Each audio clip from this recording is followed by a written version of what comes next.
আসসালামু আলাইকুম প্রিয় শিক্ষার্থীরা, আরেকটা নতুন ভিডিও নিয়ে তোমাদের সামনে হাজির হলাম। আমি মোহাম্মদ বিল্লাল সরকার, বর্তমানে পড়াশোনা করছি রাজশাহী বিশ্ববিদ্যালয়। তো তোমাদের কিন্তু আমি বলেছিলাম যে সকল গুচ্ছের সকল ইউনিটের আমরা ভেঙে ভেঙে কথা বলবো। তো আজকে আমরা কথা বলবো পটুয়াখালী বিজ্ঞান ও প্রযুক্তি বিশ্ববিদ্যালয় বি এবং সি ইউনিটের কাটমার্কটা কত হতে পারে, মানে বিস্তারিত আমরা আলোচনা করার চেষ্টা করব।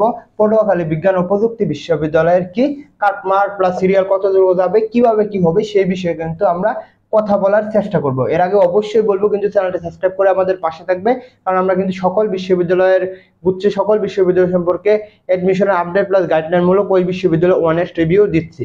তো এই জন্য হলেও কিন্তু আমাদের চ্যানেলটা সাবস্ক্রাইব করে রাখতেই পারো। তো আজকে আমরা কথা বলবো বি এবং সি ইউনিটের বিষয়ে বিস্তারিত। তো আমরা জানি যে বি হচ্ছে মানবিকের এবং সি হচ্ছে কমার্সের জন্য।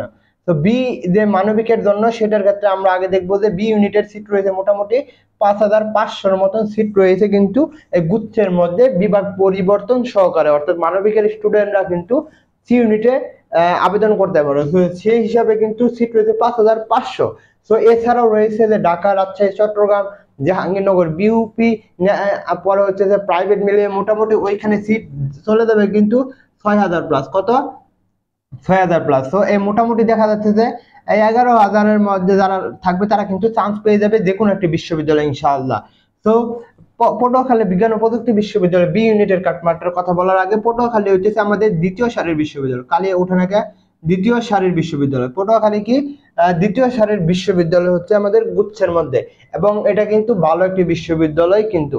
তো সেই হিসাবে যদি দেখতে চাই বি ইউনিটের কাটমার্কটা কিন্তু এখানে মিনিমাম তোমরা ধরে রাখতে পারো যে যাদের সিরিয়াল বা যাদের নাম্বার মোটামুটি 43 বা 44 থাকবে তারা কিন্তু এখানে আবেদন করবে, বা যাদের 42 41 থাকবে তারাও কিন্তু এখানে আবেদন করে লাস্ট পর্যন্ত একটি সিট পেতে পারো। কারণ কখন গণবিজ্ঞপ্তি দিয়ে যায় তখন কিন্তু আরো ভেজাল হবে এবং কম নাম্বারে চান্স হয়ে যাবে। আর আরেকটা তোমাদের জন্য সুখবর, যারা সেকেন্ড টাইম পরীক্ষা দিতে যাচ্ছ তাদের জন্য কিন্তু আমাদের সেকেন্ড টাইম বেস একেবারে শুরু হতে যাচ্ছে ইনশাআল্লাহ পরের মাসের 1 তারিখ, যেখানে বাংলা, ইংলিশ, জিকে পরীক্ষা প্লাস ক্লাস করতে পারবে মাত্র 1500 টাকা ধরেছিলাম।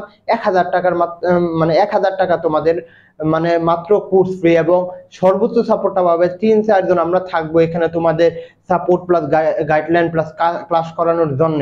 তো তোমরা কিন্তু মাত্র 1000 টাকা দিয়েও কিন্তু এখানে ভর্তি হতে পারবে। যারা সি ইউনিটে রয়েছে তারাও কিন্তু যে বিভাগ পরিবর্তন করে তোমরা তো যারা সেকেন্ড টাইম দিবে তারা কিন্তু চট্টগ্রামে পরীক্ষা দিতে পারবে, রাজশাহী বিশ্ববিদ্যালয়ে পরীক্ষা দিতে পারবে মাত্র সেকেন্ড টাইম 1000 টাকা। ভাই এত কম টাকায় কেউ সার্ভিস দিবে নাকি আমার জানা নাই। তো একমাত্র তোমাদের জন্য, আমি জানি সেকেন্ড টাইম অনেক কষ্ট, তোমাদের অনেক মানসিক প্রেশার রয়েছে, পারিবারিক অনেক চাপ রয়েছে, মাত্র 1000 টাকা দিয়ে তোমরা কিন্তু এই কোর্সটা করতে পারবে। বিস্তারিত কমেন্ট বক্সে এবং ডিসক্রিপশন বক্সে দেখতে পারবে। তো যাদের বি ইউনিটের কাটমার্ক 42-43 থাকবে তারা কিন্তু এখানে চান্স পেয়ে যাবে ইনশাল্লাহ। আর সি ইউনিটের যদি কথা বলি, সি ইউনিটের ক্ষেত্রে কিন্তু একটু ভিন্ন হবে, কারণ সি ইউনিটের কিন্তু সিট সংখ্যায় গুচ্ছের মধ্যে মোটামুটি 4500 সামথিং এরকম কিন্তু সিট সংখ্যা রয়েছে। এর সাথে অন্যান্য বিশ্ববিদ্যালয় কিন্তু সি ইউনিটের কিন্তু কাটমার্কটা বেশি হয়, প্লাস হচ্ছে এখানে সিট কিন্তু কম থাকে অন্যান্য বিশ্ববিদ্যালয় গুচ্ছের বাইরে, যদি ঢাকা বলো, রাজশাহী বলো, সবখানে কিন্তু কম রয়েছে। তো মোটামুটি আমরা বলতে পারি যাদের মোটামুটি 50-এর মতন রয়েছে তারা কিন্তু এখানে আবেদন অবশ্যই তোমাদের করতে হবে।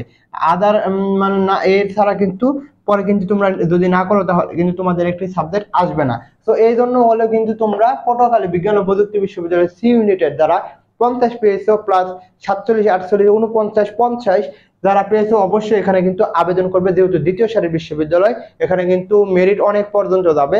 এবং যদি গণবিজ্ঞপ্তি দেয়, কারণ গণবিজ্ঞপ্তি আমরা 4-5 বার 2-3 বার কিন্তু আমরা দেখেছি গুচ্ছের মধ্যে। গণবিজ্ঞপ্তি কি অনেকজনে জিজ্ঞেস করতে, গণবিজ্ঞপ্তি হচ্ছে একটি বিশ্ববিদ্যালয়ে মানে সিট খালি থেকে 50টা, তখন তারা একটি নির্দিষ্ট সংখ্যা মানে 1000, 2000, 3000, 5000 পর্যন্ত কি স্টুডেন্ট ডাকে ভাইবার জন্য, পরে যারা টিকে তারাই কিন্তু সিলেক্ট হয়ে যায়। তো সেই হিসাবে কিন্তু তোমাদের এখানে যে ইয়াটা রয়েছে, অর্থাৎ তোমাদের যে সিটগুলো রয়েছে এখানে আবেদন করতে হবে 50 হলেই। তো অবশ্যই চ্যানেলটা সাবস্ক্রাইব করে আমাদের পাশে থাকবে। অবশ্যই সেকেন্ড টাইম যদি দিতে চাও অবশ্যই আমাদের সাথে যোগাযোগ করো। কমেন্ট বক্সে, ডেসক্রিপশন বক্সে যে নাম্বার থাকবে হোয়াটসঅ্যাপ নাম্বার, সেখানে আমাদের সাথে যোগাযোগ করো। তোমাদের জন্য শুভকামনা। আসসালামু আলাইকুম।